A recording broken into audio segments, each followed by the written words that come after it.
Good morning students. तो आज हम स्टार्ट करने जा रहे हैं बोहर्स मॉडल। तो बेटा आपको हमने कल बताया था नेक्स्ट वीडियो में कि एक्चुअली जो leading development of Bohr's model है उसमें हम लोग ये ब्लैक बॉडी रेडिएशन और फोटो इलेक्ट्रिक इफेक्ट का एक्सप्लेनेशन हमें मिल गया प्लैंक्स क्वांटम थ्योरी से।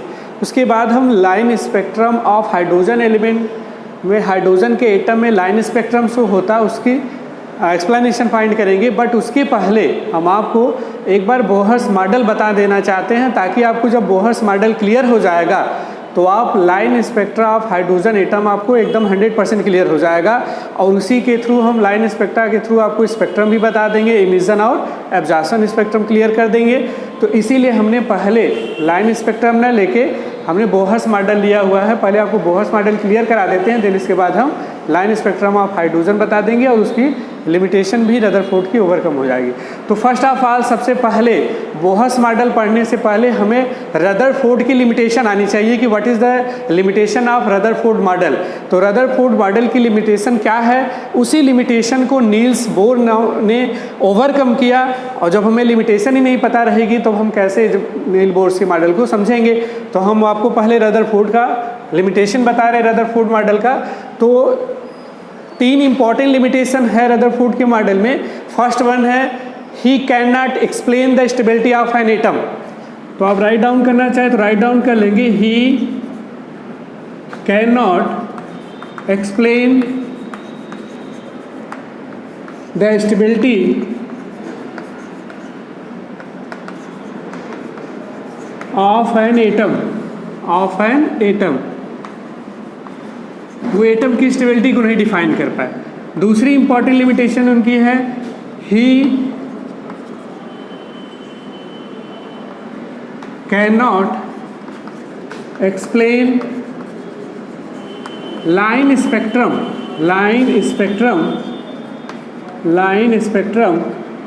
Of hydrogen atom. And third limitation उनकी है he cannot determine the number of circular orbits। तो ये 3 इंपॉर्टेंट लिमिटेशन है उनकी। पहला limitation he can not explain the stability of an atom, एक एटम स्टेबल होता है कि नहीं उसकी स्टेबिलिटी को नहीं एक्सप्लेन कर पाए। एंड सेकेंड है he can not explain the line spectrum of hydrogen atom. Hydrogen atom में लाइन स्पेक्ट्रम फॉर्म हो रहा है, कुछ पर्टिकुलर लाइन्स कलर की दिख रही हैं, वो क्यों दिख रही है इसका एक्सप्लेनेशन रदरफोर्ड के मॉडल में नहीं था। एंड थर्ड है he can not determine the number of circular orbits. That means Rutherford ने ये नहीं बताया कि न्यूक्लियस के राउंड कितने सर्कुलर ऑर्बिट्स होंगे और इलेक्ट्रॉन किस में रिवॉल्व करेगा किस में नहीं रिवॉल्व करेगा। ये इनकी क्या थी, लिमिटेशन थी।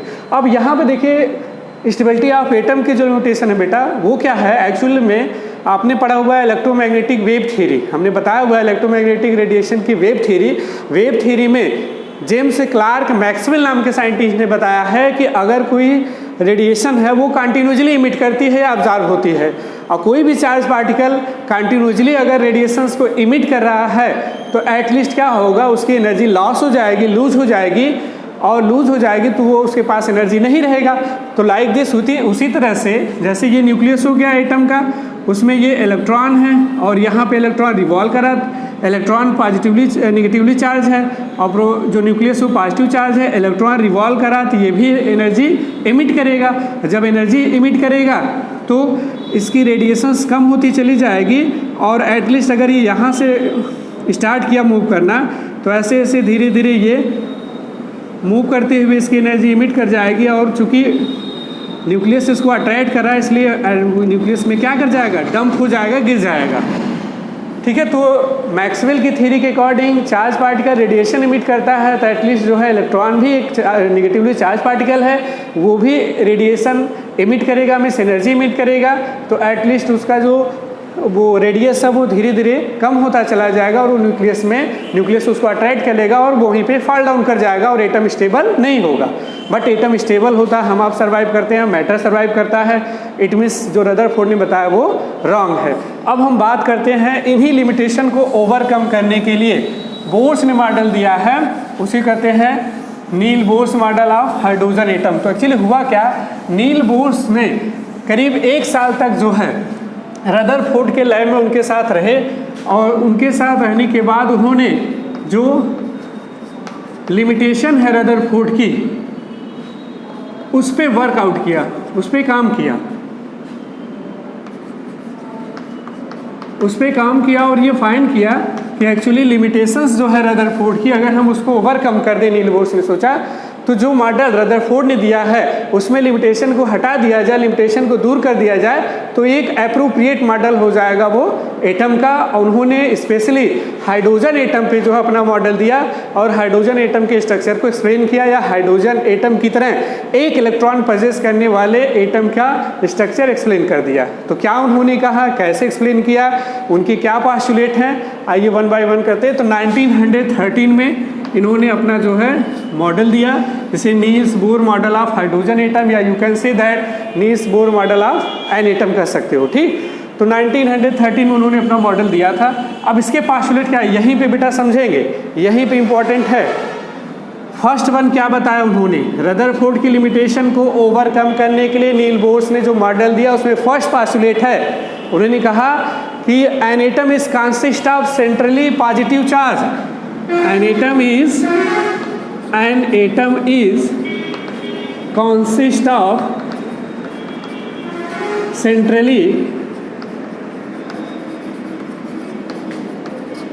positive charge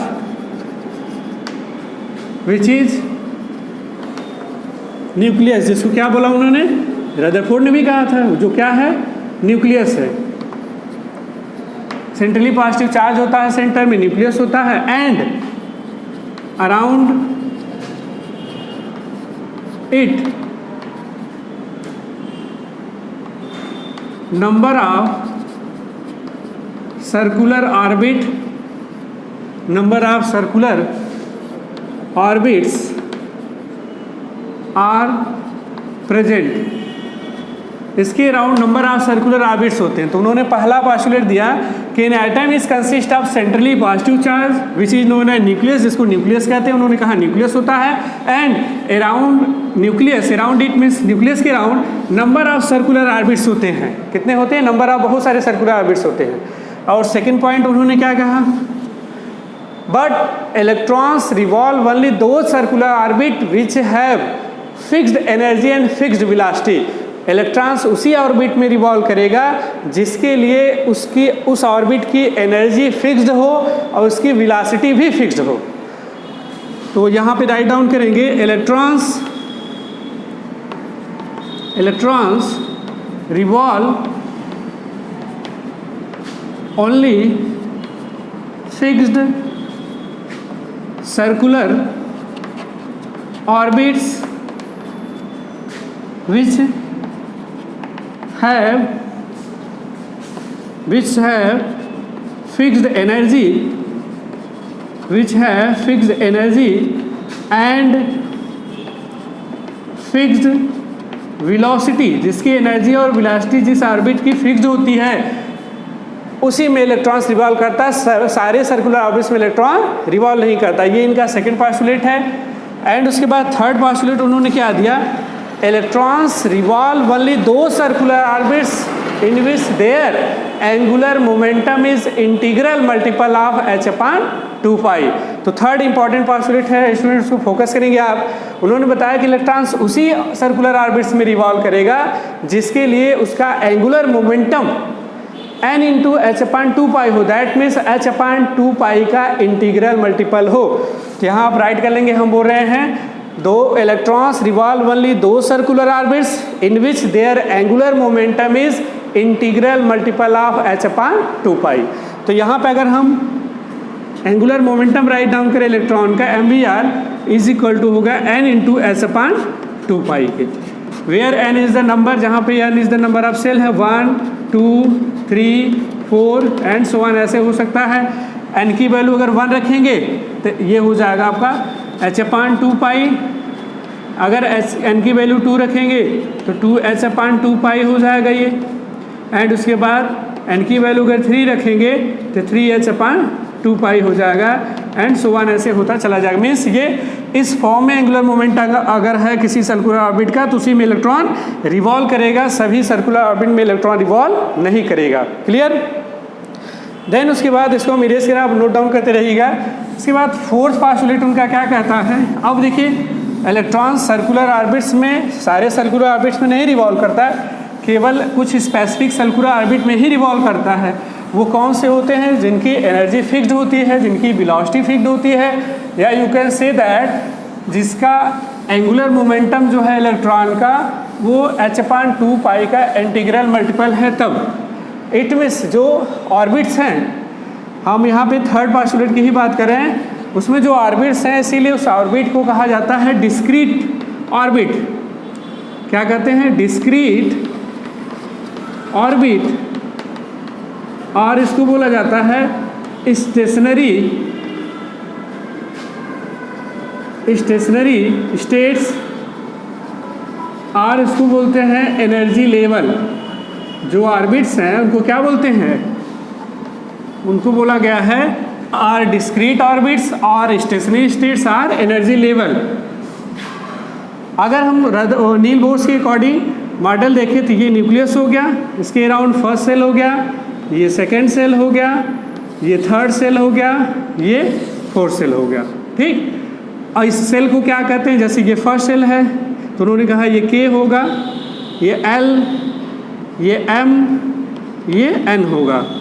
ये फर्स्ट हो गया, ये सेकेंड हो गया, ये थर्ड, ये फोर्थ, या K L M N O P Q। तो इसमें जो डिस्क्रीट ऑर्बिट है इसको K L M N O P Q and so on ऐसे दिखाया, या इसी को 1 2 3 4 5 6 7 एंड सो ऑन से दिखा सकते हैं। ठीक, इस ऑर्बिट को बोला क्या उन्होंने कहा ये डिस्क्रीट ऑर्बिट है, और इसी को कहते हैं स्टेशनरी स्टेट्स, और इसको कहते हैं एनर्जी लेवल्स। ठीक, ये वर्ड उन्होंने यूज़ किया। क्यों? क्योंकि सारे ऑर्बिट की K की एनर्जी फिक्स्ड है, K की इलेक्ट्रॉन की जो वेलोसिटी है K में फिक्स्ड है, L की एनर्जी फिक्स्ड होती है उसकी, इसमें इलेक्ट्रॉन की वेलोसिटी फिक्स्ड है, M की एनर्जी फिक्स्ड है, इसमें इलेक्ट्रॉन की वेलोसिटी फिक्स्ड है, N की एनर्जी फिक्स्ड है, उसमें इलेक्ट्रॉन की वेलोसिटी फिक्स्ड है। ठीक है, ये है जो है इनका थर्ड पोस्टुलेट। अब उसके बाद हम आते हैं फोर्थ पोस्टुलेट में। फोर्थ पोस्टुलेट क्या कहता है स्टूडेंट का? इन्होंने कहा electrons neither lose nor gain energy during revolving. जब इलेक्ट्रॉन्स रिवॉल्व करता है एक पर्टिकुलर ऑर्बिट्स में, they do not gain or lose energy. वो न तो एनर्जी को लूज ही करता है, नहीं गेन करता है। तो ये बहुत इंपॉर्टेंट है, इसको नोट डाउन कर लेंगे। Electron neither lose energy nor gain energy during revolution. जब वो रिवॉल्व करता है एक पर्टिकुलर ऑर्बिट में, न तो वो इलेक्ट्रॉन लूज करता है एनर्जी को, नहीं गेन करता है। तो ये नेक्स्ट पोस्टुलेट आप नोट कर लेंगे। इस मीन्स जो इलेक्ट्रॉन है जिस पर्टिकुलर ऑर्बिट में है उस ऑर्बिट की एनर्जी फिक्स होती है, इसीलिए इलेक्ट्रॉन उस फिक्स्ड ऑर्बिट में रिवॉल्व करता रहता है और उसकी एनर्जी भी फिक्स्ड हो जाती है, और न तो लूज इलेक्ट्रॉन एनर्जी करता है, नहीं गेन करता है। ठीक, उसके बाद हम चलते हैं नेक्स्ट पोस्टुलेट पे। Electrons revolve in a particular orbit. Electrons एक पर्टिकुलर ऑर्बिट में रिवॉल्व करता है, एक पर्टिकुलर ऑर्बिट में रिवॉल्व करता है, तो वो एनर्जी जब रिवॉल्व करता है ना तो लूज करता है, नहीं गेन करता है। तो लूज और गेन कब करता है? तो आप बताएंगे electrons gain energy or loses energy when electrons goes from one orbit to another orbit. जब इलेक्ट्रॉन्स एक ऑर्बिट से दूसरे ऑर्बिट में जाता है तब वो इलेक्ट्रॉन गेन आर लूज करता है। ठीक है, कब करता है electron lose our gain energy? जब वो इलेक्ट्रॉन्स एक ऑर्बिट से दूसरे ऑर्बिट में जाता है। तो यहाँ पे आप राइट डाउन करेंगे इफ, एक पहली इंपॉर्टेंट चीज आप नोट कर लेंगे, ये electrons can gain or lose energy when it goes from one orbit to another orbit. वो लूज और गेन कब करेगा इलेक्ट्रॉन? जब एक ऑर्बिट से दूसरे ऑर्बिट जाएगा। एंड यहाँ फिर आप राइट डाउन करिएगा इफ़ इलेक्ट्रॉन गेन एनर्जी, अगर इलेक्ट्रॉन एनर्जी को गेन करता है, if electron gain energy,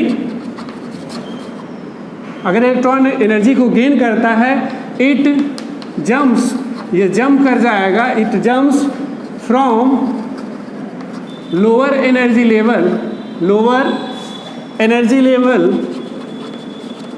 lower energy level to higher energy level. जब वो इलेक्ट्रॉन एनर्जी को गेन करता है तो लोअर एनर्जी लेवल से हायर एनर्जी लेवल पे जंप कर जाता है, that is known as excitation of electron. इसी को कहते हैं एक्साइटेशन ऑफ इलेक्ट्रॉन। इसको क्या बोलते हैं? एक्साइटेशन ऑफ इलेक्ट्रॉन बोला जाता है। And if electron loses energy, loses energy, it recedes back, ये बैक आता है, recedes back from higher energy, from higher energy level, from higher energy level to lower energy level, to lower energy level, lower energy level पे चला आता है, that is known as de excitation. इसको कहते हैं D excitation, ठीक है, इसको क्या बोलते हैं? डी एक्साइटेशन, ठीक है। मीन्स इलेक्ट्रॉन डी एक्साइट हो जा रहा है, एनर्जी इसकी लूज हो रही है।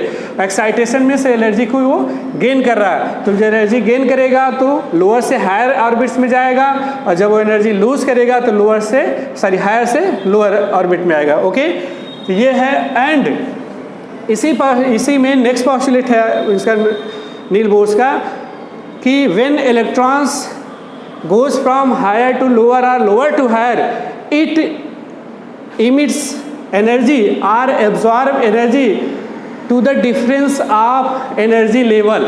जब वो हायर से लोअर और लोअर से हायर में इलेक्ट्रॉन्स जंप करता है तो वो दोनों ऑर्बिट्स के एनर्जी के डिफरेंस के इक्वल एनर्जी का रेडिएशन जो है इमिट और एब्जॉर्ब करता है। That is the 6th postulate. हमने क्या बताया?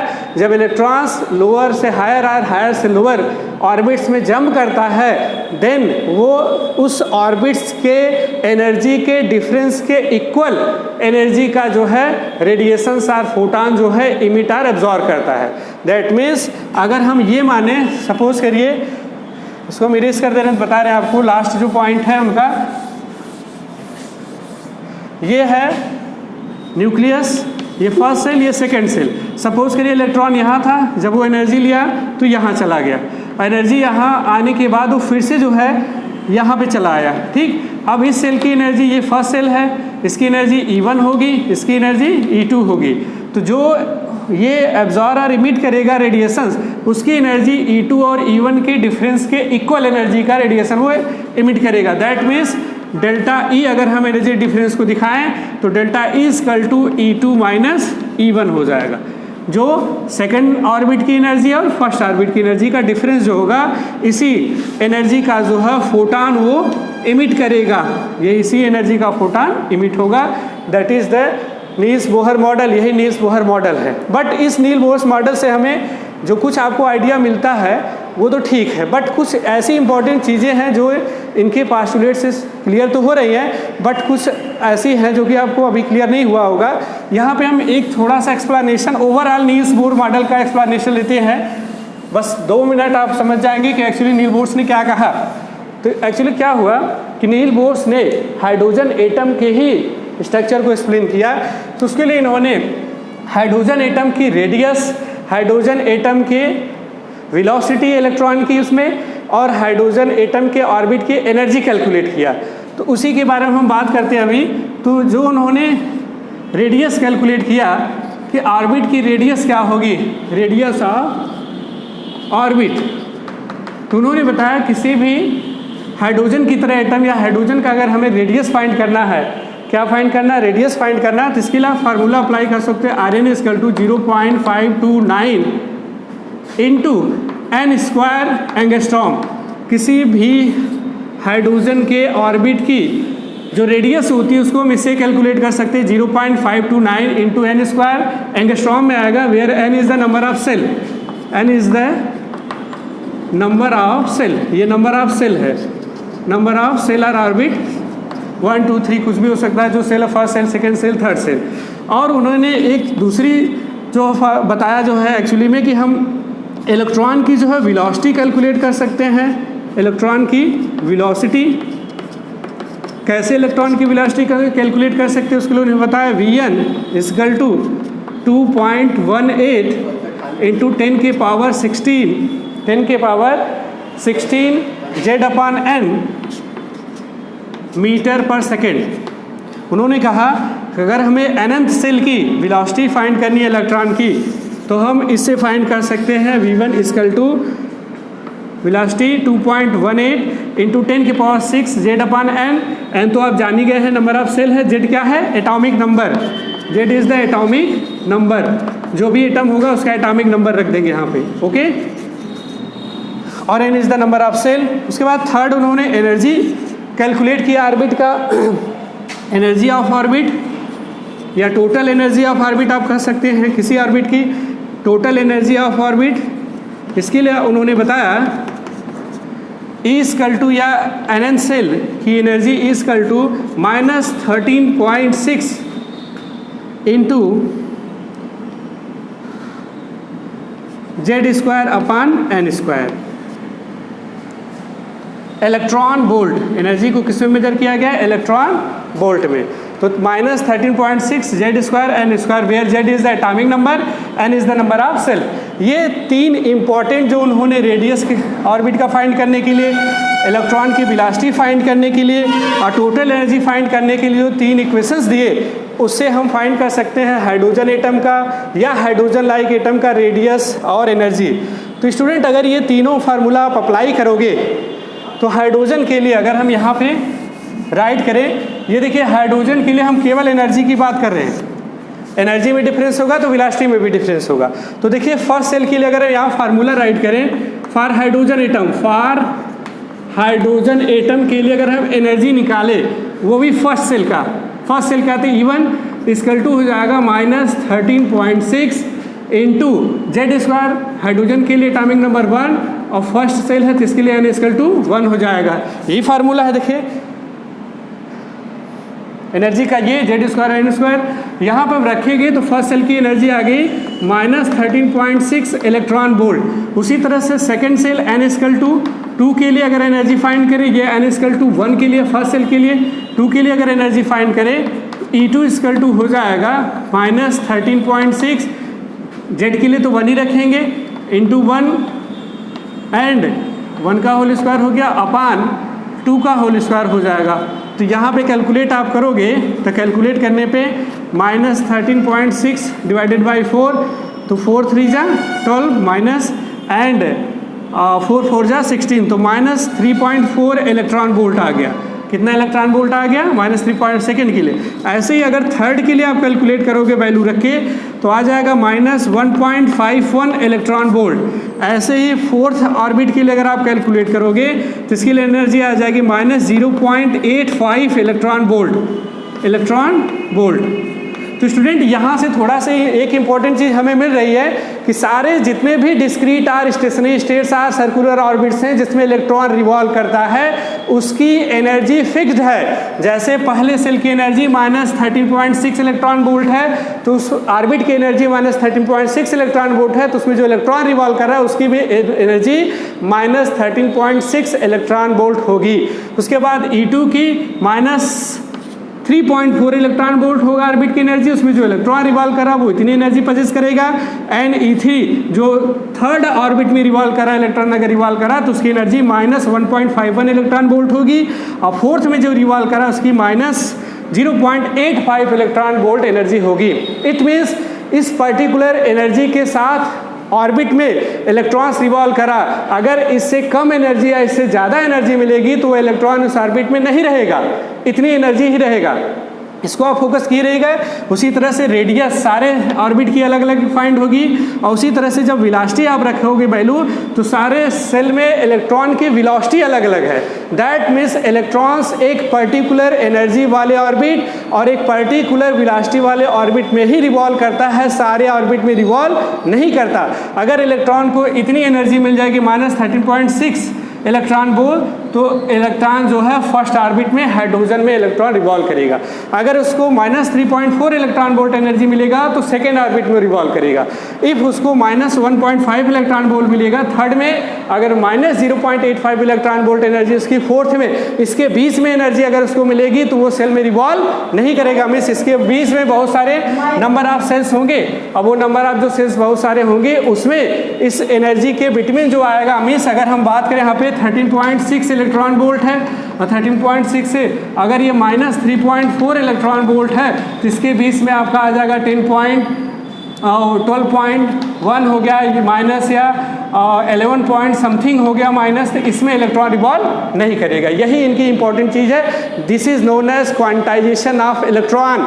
इलेक्ट्रॉन का क्वांटाइजेशन यही बोला जाता है। अब इसी को आप स्टडी करके अगले वीडियो में हम आपको लाइन स्पेक्ट्रा ऑफ हाइड्रोजन बताएंगे स्टूडेंट। Okay, thank you.